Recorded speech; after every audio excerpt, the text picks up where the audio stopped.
Hello, my name is Andy and I am the Village Idiot. I'm armed with a car and a GoPro and an unhealthy amount of time on my hands. I'm using that time to attempt to visit every civil parish in England. You're watching the Boston series, 18 parishes in the southeastern corner of Lincolnshire with a windmill and vegetable type theme. Let's get cracking and see one. Welcome back to Boston again, everybody, for round two. Now, in this episode, we're going to be seeing a lot of little hamlets and settlements, which are all dotted around one big main village. And in that big main village, you can see there's a rather large landmark. In fact, you can't see it there, I don't think. I'll just move the camera a little bit. There it is. A big water tower. And that's going to be the first thing we're going to talk about here in Old Leake.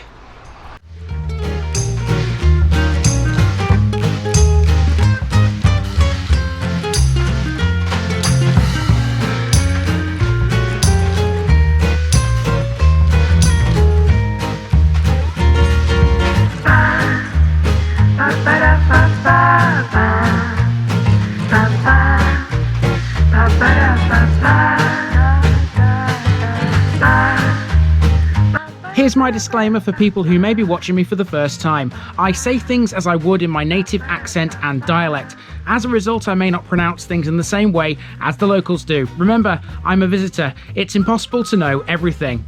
Leave me a comment, spin me a like, and bash that subscribe button. Let's get to today's parish video.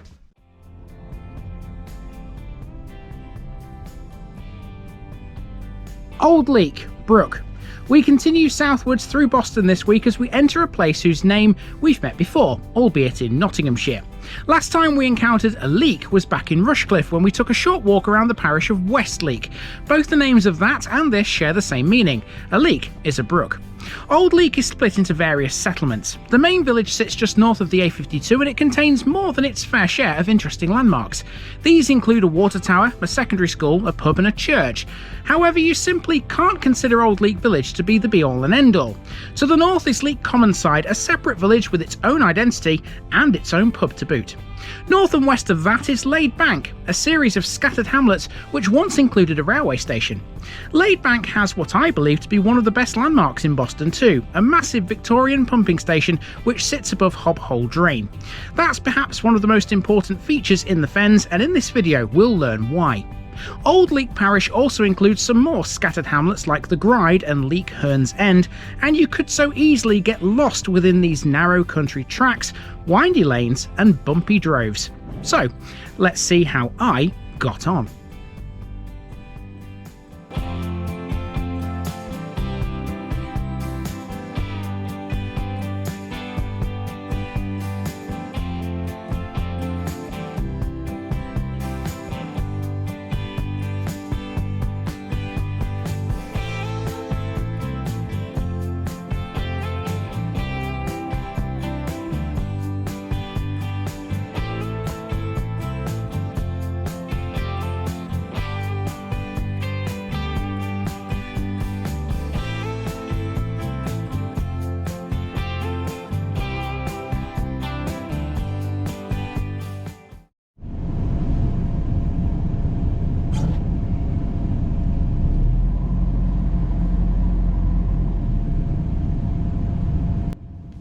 We start at the Bricklayers Arms, right on the parish boundary between Old Leake and Wrangle. This is a 19th century public house that was named after the profession of its former owners, the Horton family, who were bricklayers. It features a sign with the coat of arms of the Worshipful Company of Tilers and Bricklayers too. The pub's smoke room is described in a guidebook as having a truly splendid historic interior. However, it's likely that the wooden panelling in the room was destroyed by a fire in 1926 and later replaced. Its ground floor moulded plaster cornices and mantelpiece may have also been installed after the fire too. It's located on the A52, and in much the same way as in Wrangle, Old Leake sits on this major road. However, that wasn't always the case. The A52 is a modern bypass. To get into the village proper, we have to use the old main road, accessed by turning off to the right. Let's head up to the northernmost reaches of Old Leake to get walking.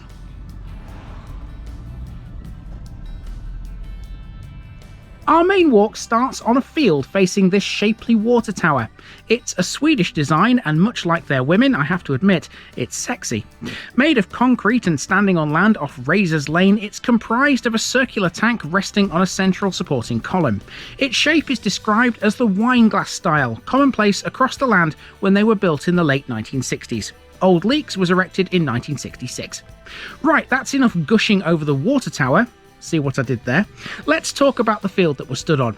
This is the Old Leake Recreation Ground, and it's pretty massive. The ground features a huge playground located midway between its two main fields. Anchoring everything is a modern pavilion, which has changing rooms for the local football team. Old Leake Football Club, who play in the Boston and District Saturday League, were established in 1968 by the local residents. It's fair to say they've got one of the best sets of facilities in the league.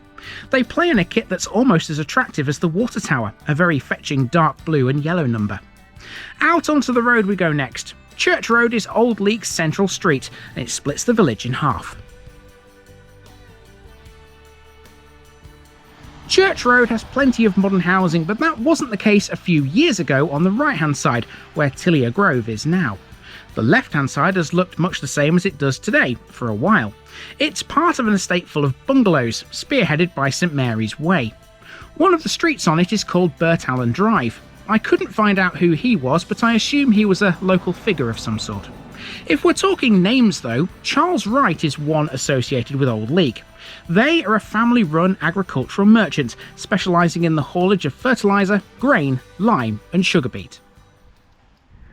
You'll find in a lot of these villages down here in Boston and South Holland, there's always a logistics company around somewhere, and the reason for that is because this part of Lincolnshire is known for its agriculture and growing all kinds of fruit and vegetables and all other kinds of stuff that you find in the supermarket, and it makes sense that these guys transport it everywhere. So after Charles Wright, we are now heading down towards the church, which is on the right hand side.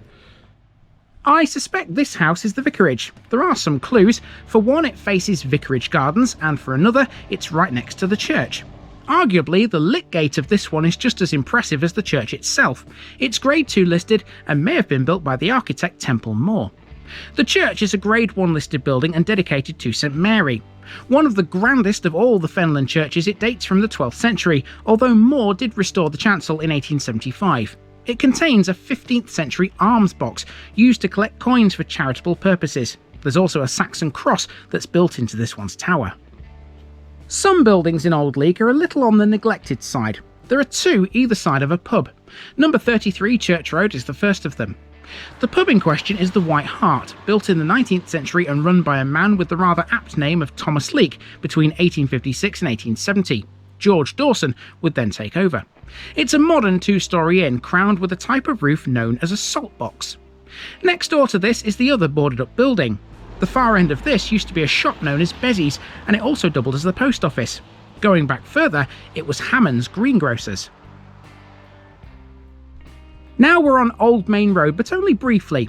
That big house is called the Chestnuts, worthy of a Grade 2 listing if you ask me, but I don't make the rules. We're up here primarily to see a school. This is Old Leake Primary and Nursery School, which caters for children aged 3 to 11. Now, it's entirely plausible that any child under the age of 3 living in Old Leake could spend their entire school life in this village, because there are two educational establishments here. Via Church End, a crescent-shaped collection of bungalows at the end of Old Main Road, we're now heading for the secondary school. These buildings belong to the Giles Academy, a mixed secondary school originally opened in 1962 and built by J.T. Barber of Boston. The school was named after Lieutenant Colonel Sir Oswald Giles, who was the chairman of Holland County Council for 18 years. In 2010, it gained its current academy status. In 2015, a new swimming pool was added, and it was opened by Olympic swimmer Melanie Marshall, who attended the school in her youth. Via a short footway, it's onto Meadow Way next. This is Old Leake Medical Centre, which caters for patients from both this and the surrounding villages. Also on Meadow Way, we have a housing complex called The Meadows. This is run by the Lincolnshire Housing Partnership, or LHP for short, who manage nearly 12,500 rented and shared ownership homes across Lincolnshire's east coast. We'll be meeting several of these on our travels. At the end of Meadow Way is a branch of the Co-op. This is pretty new. Although I couldn't determine the exact date of construction, Google Street View in 2009 still shows this as an open green space. Onto the A52 we have a village sign. It shows a windmill and we'll learn where that was shortly. Rounding off this section is a cafe. For many years this building stood unoccupied, but it's good to see it back in business once again. Okay, and once beyond that cafe, you're then on this road here, which runs along the side of it, and this takes us all the way back to the water tower and the recreation ground and Old Leake Football Club where we began. It's quite a lengthy road, this, and I don't think there's much on it apart from just a bunch of houses, so this could well be one of my famed montages.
Okay, we're all the way around Old Leake, and as I've been going around, the rain has got harder and harder. It's definitely intensified, and it's certainly at its peak right now. So that means that the next place we're going to, which is Leake Commonside, I was going to do a little walk around that, but I've decided now to stay in the car and just do it, you know, as a drive basically. And the only time I will be getting out of the car between now and the end of this episode will be for Lade Bank pumping station, which I'm actually really excited about seeing. You guys who live in Old Leake will know exactly what that is. Some of you might not, but you soon will when I get there. It's a beautiful old building on Hobhole Drain. So without further ado, we'll get in the car, which is just up there, and we'll go and see all this, shall we?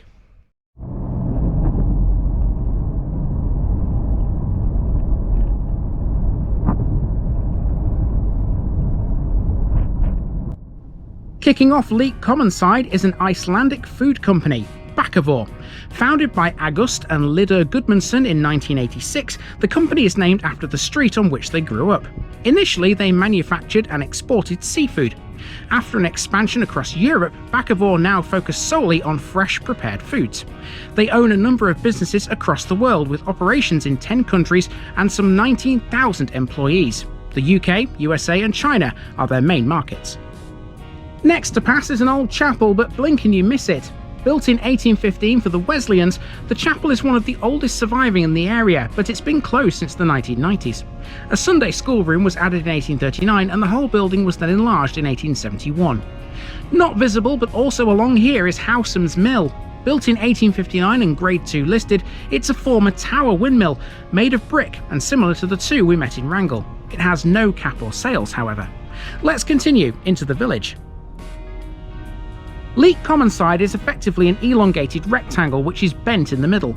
It used to be a civil parish in its own right, but was amalgamated with Old Leake some time ago. Despite its small size, it has lots of history. On Caleb Hill Lane, for example, archaeologists once found a ditch and a possible pond that contained pottery and other features from the early medieval and Dark Ages. In more recent times, this place had both a mission church built in 1875 and a primitive Methodist chapel. It still has a pub, the Butcher's Arms, outside of which the local bus service stops, although it only does so once a week. Next, it's Lade Bank.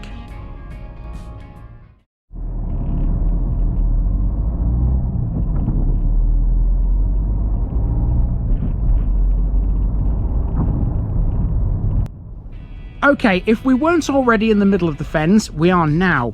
This is Lade Bank, a sporadic scattering of farms and isolated dwellings that cover a monstrously large area.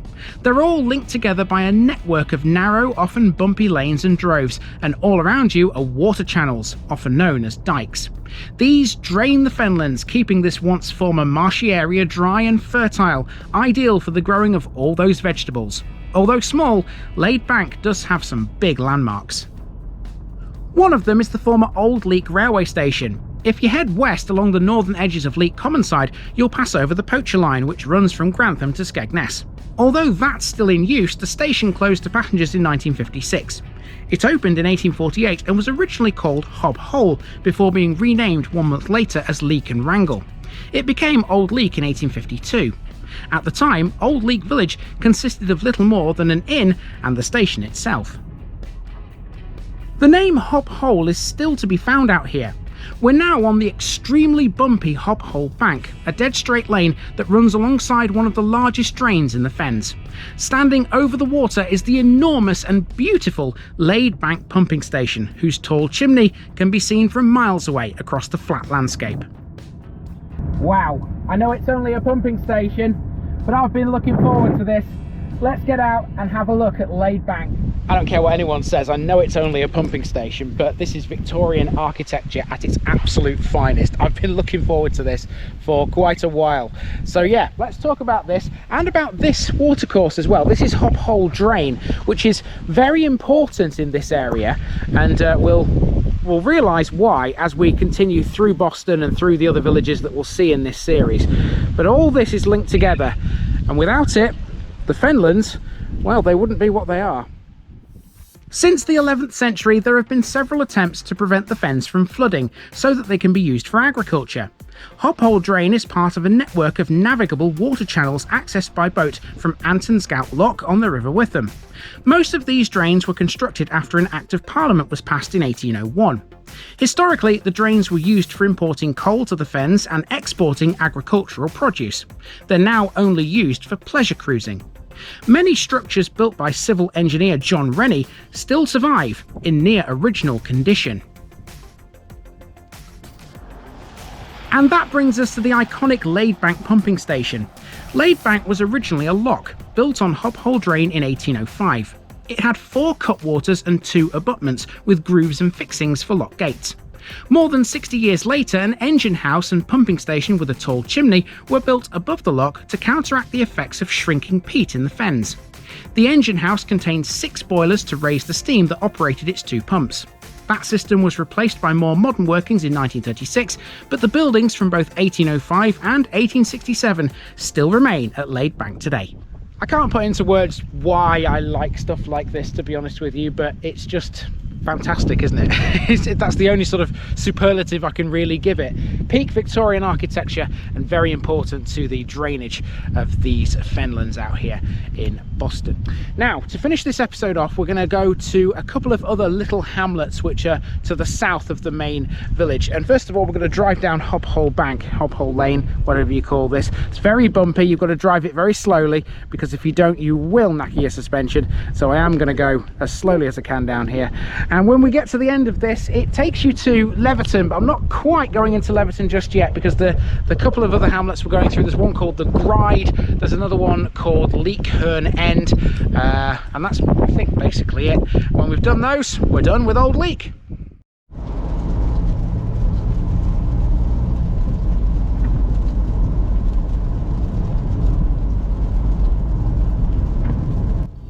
So to finish with, we have a drive through the fens. We're in a place called the Gride here, which in a similar fashion to Lade Bank isn't really a village. Again, it's a collection of isolated buildings and hamlets laced together loosely by these windy country lanes. There's literally no information at all about the Gride anywhere, and I sort of expected that. The word Gride means scrape, graze or rub against something, resulting in a harsh rasping sound. It's similar in a way to the word grate. That makes a bit of sense in an odd sort of way to me. Driving these narrow lanes is an experience, and you do feel as though you're literally scraping the edge of the road at times. Mind you, that could just be down to the tractors you meet occasionally, and let's be honest, you don't really want to mess about with a larger vehicle, now do you?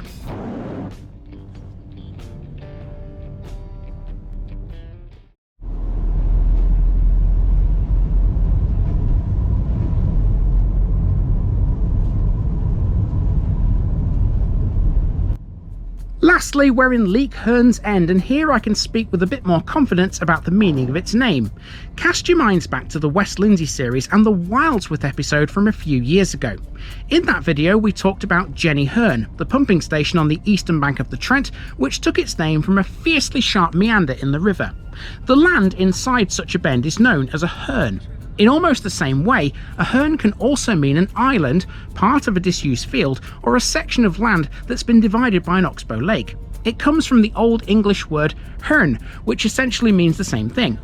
In the case of Leake, it's the latter, because this elongated settlement south of the main village literally sits on the end of an island, surrounded by fenland drains. Another example in the Fens is Holbeach Hearn in South Holland.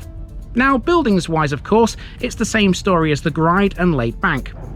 That'll do us for Old Leake though, but this drive continued into the next parish. We'll be kicking off number 3 in the series with a couple more of these isolated settlements. Join me again next time to see where I got to.